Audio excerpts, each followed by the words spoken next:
At the start of the warm-up lap, Prost's car didn't go anywhere. Fabi's car didn't go much further. Prost ran back to the pit lane from which he would have to start in the spare car, while Fabi got going again and trailed the field around to the back of the grid, having exchanged first position for last. So Mansell found himself on the pole. All this happened before the race even started. When it did, Berger outdragged Mansell, with Piquet, Arnoux and Alboreto all chasing them.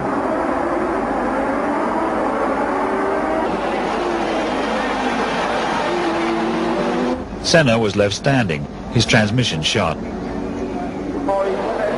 So it was Berger, Mansell, Piquet, Arnoux and Alboreto.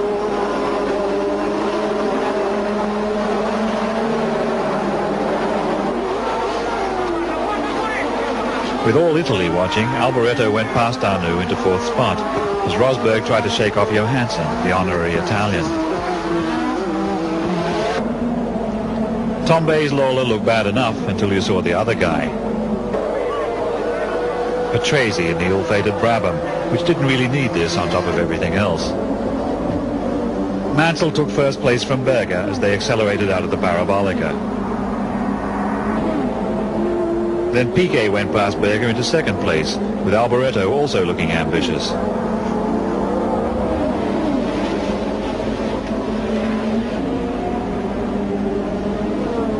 Alboreto's Ferrari went past Berger's Benetton into third place, cheered to the echo even by those Italians wearing Benetton sports shirts.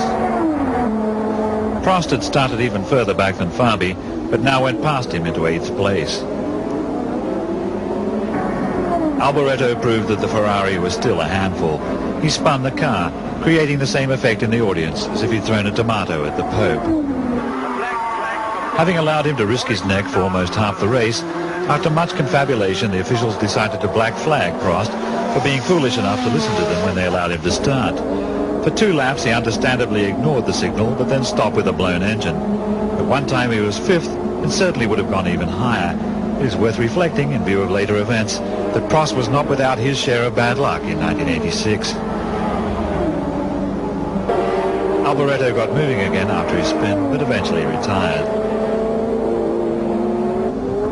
The leading 4, Mansell, Piquet, Berger and Johansson, all made pit stops but ended up in the same order.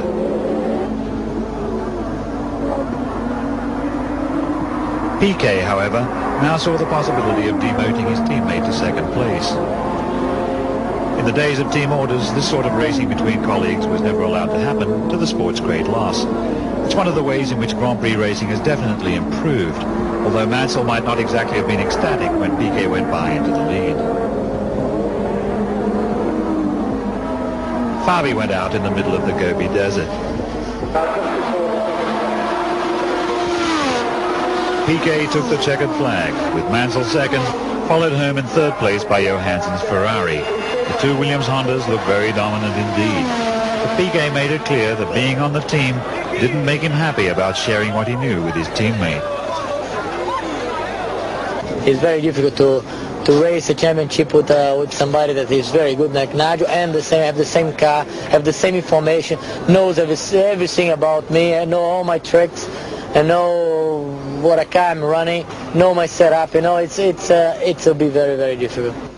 A Ferrari had at least come third, so the crowd stayed to be sprayed.